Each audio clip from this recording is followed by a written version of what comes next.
terlalu kasar, bisa saja ombak menyeretnya lebih jauh ke tengah laut. Maaf, aku terpaksa melakukan ini. Suaranya lirih, nyaris tenggelam dalam suara ombak. Azarin tak merespons, tubuhnya terasa dingin di genggaman Din. Wajahnya pucat, matanya kosong. Tanpa pikir panjang, Din membungkuk, lalu mengangkat tubuh Azarin ke dalam gendongannya. Ombak yang terus datang membuat langkahnya berat, kakinya berkali-kali tenggelam dalam pasir basah, tetap bertahan. Dia tak akan membiarkan Azarin dalam bahaya, tidak dalam keadaannya yang seperti ini. Sesampainya di daratan, Din menurunkan Azarin dengan perlahan, mendudukannya di atas pasir yang masih hangat. Dia berjongkok di hadapan wanita itu, menatapnya dengan cemas. Tunggu di sini. Jangan kemana-mana, aku mohon. Jangan lakukan hal nekat lagi. Nada suaranya bukan sekadar perintah, tetapi permohonan. Dia mengulanginya berkali-kali, memastikan Azarin mendengarnya, memahami betapa seriusnya dia kali ini. Setelah itu, dia berlari menuju mobil yang terparkir sedikit jauh. Dadanya naik turun, napasnya memburu, tetapi pikirannya hanya tertuju pada satu hal, Azarin. Setelah mengambil jas dan tisu dari dalam mobil, Din segera kembali. Langkahnya cepat, nyaris tergesa, seakan takut Azarin akan lenyap jika dia terlambat sedetik saja. Tanpa banyak bicara, dia menyelimuti tubuh Azarin dengan jasnya. Udara siang itu terasa dingin, dan dia tak ingin wanita itu menggigil lebih lama. Kemudian, dia berlutut di hadapannya, bukan di samping, tetap menjaga jarak, tetapi cukup dekat agar kehadirannya terasa. Azarin menundukkan wajah, menyembunyikannya di atas lutut yang dia tekuk. Tubuhnya bergetar hebat, bahunya naik turun seiring isak tangis yang samar. Tangisannya menyatu dengan suara ombak dan semilir angin pantai, tetapi bagi Din, itu terdengar lebih menyayat dari apapun. Din menatapnya dengan pilu. Luka itu begitu dalam, begitu pekat, hingga dia sendiri takut menyentuhnya. Dengan hati-hati, dia mengulurkan tangan, jemarinya menyentuh kepala Azarin. Perlahan, dia mengusap kepala berbalut hijab, memberikan sentuhan penuh ketulusan. Aku di sini, bisiknya lembut. Aku gak akan pergi. Kalau kamu butuh seseorang untuk berbicara, aku ada di sini. Tak ada jawaban, tak ada reaksi, Azarin tetap membenamkan wajahnya, tenggelam dalam kesedihan yang mungkin sudah terlalu lama dia pendam. Dan Din. Dia hanya bisa menunggu, duduk di sana, menjadi saksi dari tangisan wanita yang ingin dia lindungi dengan 12. Seluruh jiwanya. Suara deburan ombak menjadi saksi bisu perasaan yang bergejolak di antara mereka. Angin laut yang berembus seolah membawa kesedihan yang selama ini tertahan di hati Azarin. Di tengah keheningan, Din menatap perempuan yang duduk bersimpuh di pasir, memeluk lututnya sendiri, seakan berusaha mengecilkan keberadaannya di dunia. Aku tahu apa yang kamu alami, apa yang kamu rasakan. Suara Din terdengar parau, tetapi penuh ketulusan. Tapi aku mohon, jangan abaikan aku, Sa. Aku di sini. Aku akan selalu ada untuk melindungimu. Aku yang akan selalu menanti sikap manjamu, aku yang akan selalu menanti senyum ceriamu. Lanjutnya, meskipun Azarin masih enggan mengangkat wajahnya. Din menarik napas dalam, menahan getaran di dadanya. Jika dari 1000 orang tidak ingin melihatmu bahagia, maka aku adalah salah satu dari sedikit orang yang justru menginginkan itu. Aku ingin menyaksikan senyum manismu, yang selalu tersembunyi di balik cadar. Tatapannya menegang saat mengingat bagaimana beberapa menit yang lalu, perempuan yang sangat dia cintai itu hampir saja mengakhiri hidupnya. Dadanya terasa sesak hanya dengan membayangkannya kembali. Jangan pernah lakukan itu lagi, iya. Aku takut, sayang.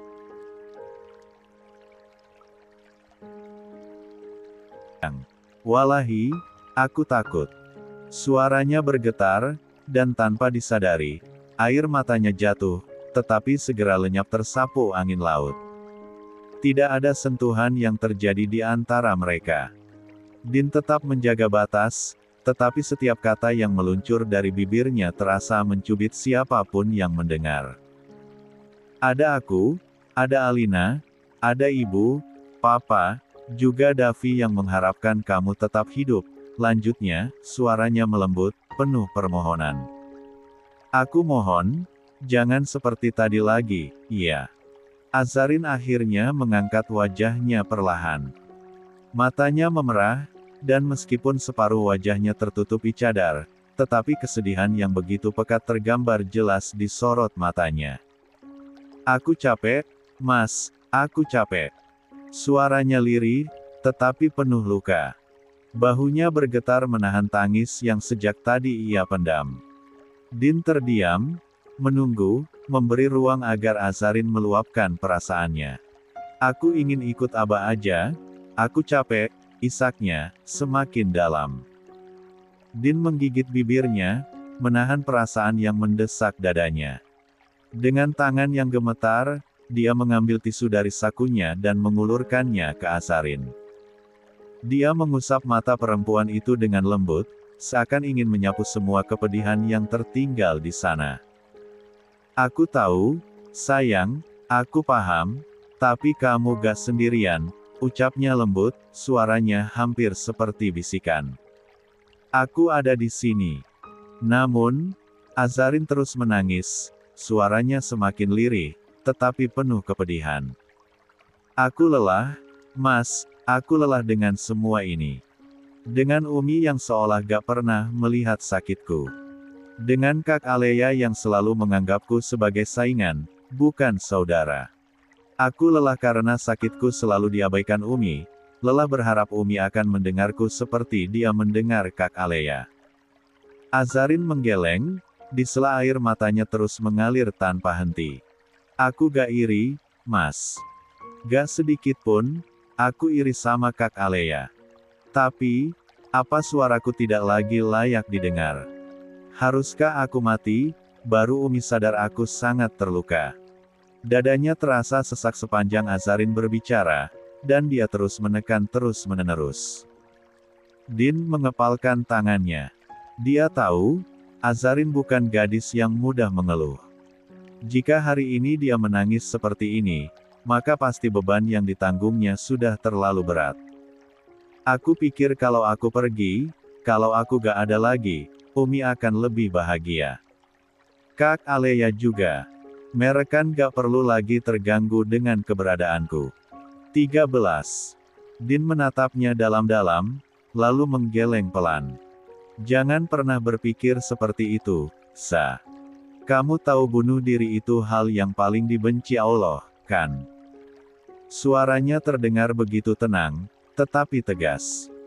Azarin menggigit bibirnya di balik cadar, mencoba menahan suara tangis yang semakin menjadi. Aku tahu kamu paham agama, sayang. Tapi aku juga tahu, kadang logika kita kalah sama rasa sakit. Aku gak akan menghakimi kamu, aku cuma ingin kamu tahu, bahwa hidupmu terlalu berharga untuk berakhir seperti ini. Din menundukkan kepalanya, mencoba mencari tatapan Azarin yang mulai teralihkan. Dan aku gak akan pernah membiarkanmu berpikir seperti itu lagi. Hening sesaat. Hanya suara ombak yang menemani mereka. Setelah beberapa saat, Din menghela napas panjang, lalu berkata dengan nada penuh ketegasan. Setelah kita menikah, aku akan membawamu pergi dari sini. Jauh. Aku akan membawamu ke tempat di mana kamu gak perlu merasa takut, gak perlu merasa sendirian, dan gak perlu merasa tak diinginkan. Azarin menatapnya dengan linangan air mata. Ada sesuatu di sana, harapan kecil yang mulai tumbuh, meskipun masih diselimuti kesedihan. Din tersenyum kecil, mencoba menenangkan. Bersabarlah sebentar lagi, sayang. Aku janji, kamu gak akan sendirian lagi.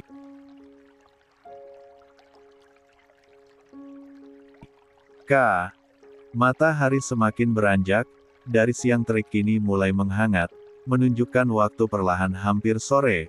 Vera baru saja tiba, memarkir mobilnya di samping kendaraan Din. Dia membawa sekantong camilan, es krim, dan coklat, titipan dari Din yang sebelumnya sempat memintanya membeli itu semua. Namun, langkahnya terhenti begitu melihat suasana di tepi pantai yang terasa mencekam. Din tengah bersimpuh di hadapan Azarin. Vera tak bertanya. Tak ada kata yang terucap dari bibirnya, tetapi kehadirannya segera disadari oleh Din. Lelaki itu berdiri, lalu beranjak ke arahnya. "Tolong peluk dia. Jangan bertanya apapun," ucap Din datar, nyaris tanpa emosi. Nada suaranya jauh berbeda dibanding saat berbicara dengan Azarin, yang selalu penuh kelembutan. Vera menatapnya lekat, mencari jawaban di mata gelap itu, tetapi Din hanya melanjutkan, usap punggungnya, biarkan dia menangis sampai puas. Apapun yang terjadi, jangan tinggalkan dia sendirian. Sejenak Vera masih ingin bertanya, tetapi melihat sorot mata Din yang tajam, dia hanya bisa mengangguk. "Saya ada urusan mendadak. Kalau ada apa-apa, segera kabari saya," tambah Din sebelum melangkah pergi. Vera akhirnya berjongkok di samping Azarin, gadis yang masih terguncang dalam isak tertahan. Dia menatap lurus ke depan, membiarkan ombak yang bergulung menyapu pasir menjadi latar suara.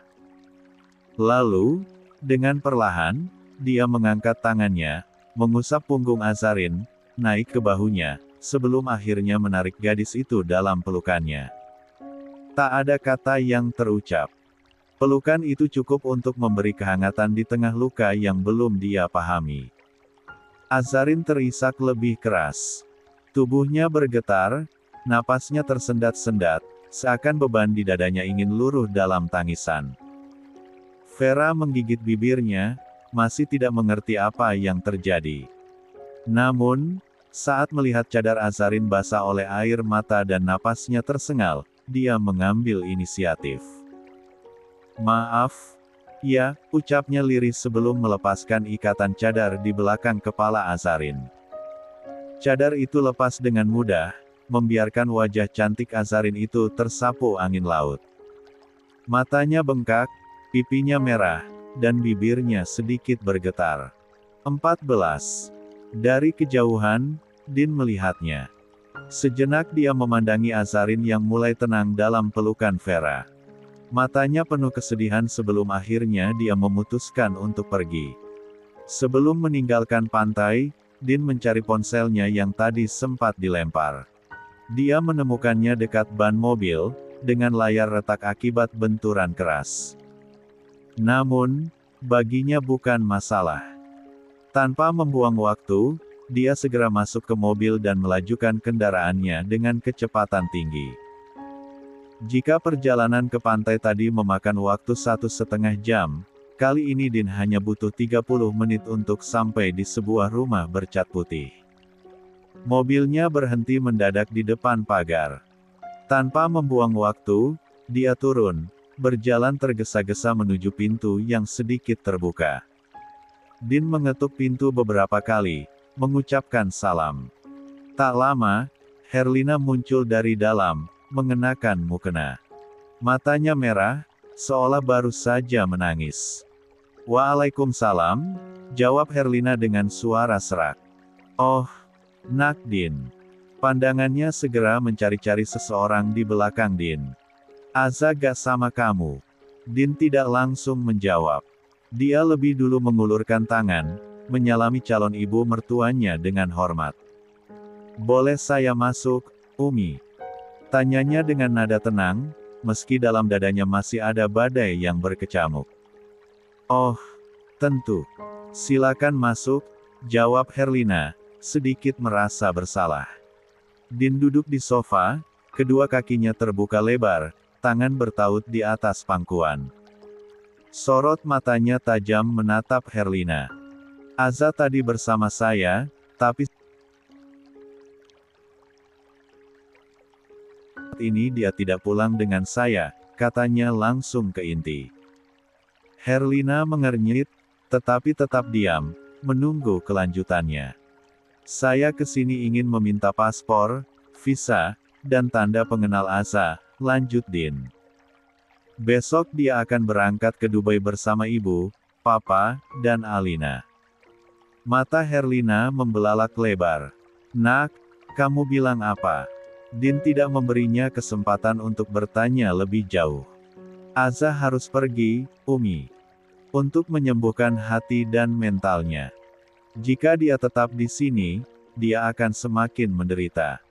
Bahkan, risikonya lebih besar, Umi bisa kehilangan Azarin untuk selamanya. Tubuh Herlina menegang. Maksud kamu? Suaranya bergetar. Din menarik napas panjang, lalu mengalihkan pandangannya keluar, ke langit yang semakin meredup. Azarin hampir saja mengakhiri hidupnya jika saja saya tidak melihat lebih cepat. Seketika, Herlina menutup mulutnya dengan kedua tangan, matanya membelalak tak percaya. Apa? Air mata langsung membasahi pipinya. Saat itu juga, dia menyadari kondisi Din, bajunya kotor, basah, rambutnya berantakan, ada luka di sorot matanya. Jika saat suami dan kakaknya mengkhianatinya, Aza masih bisa bertahan, itu karena dia masih memiliki Umi. Suara Din bergetar, tetapi penuh ketegasan. Dia masih berpikir untuk tetap hidup karena ada seorang ibu yang menyayanginya, masih ada tempatnya untuk pulang. Tapi sekarang, dia merasa kehilangan sosok itu. Herlina menangis, dadanya terasa sesak mendengar kenyataan itu. Di mana Aza? Nak, Umi mau bicara sama dia. Pinta Herlina sambil terisak. 15. Din menggeleng. Maaf kalau saya egois. Tapi kebahagiaan Aza paling utama bagi saya. Umi sendiri lebih tahu luka Aza dibanding saya, seharusnya Umi tahu cara menyikapi permasalahan ini. Sekali lagi Deanem menghela napas berat. Besok Azarin akan pergi ke Dubai bersama kedua orang tua saya dan Alina. Sementara saya akan tetap tinggal di sini, seperti yang diperintahkan kedua orang tua saya untuk menjalani pingitan sebelum pernikahan kami. Herlina tak sanggup berkata-kata. Yang bisa dia lakukan hanya menangis sambil menutup bibirnya. Azarin telah sampai pada batasnya, dan tugas saya adalah mengambil keputusan demi kebahagiaannya, ujar Din lagi. Dia telah kehilangan rumahnya, maka sebagai pasangannya, saya akan menjadi rumah untuknya. Herlina terisak. Dada wanita parubaya itu terasa sesak, seolah kata-kata Din baru saja menampar batinnya. Air matanya semakin berderai, menatap lelaki di hadapannya dengan sorot penuh luka. Aza tidak kehilangan rumah, nak.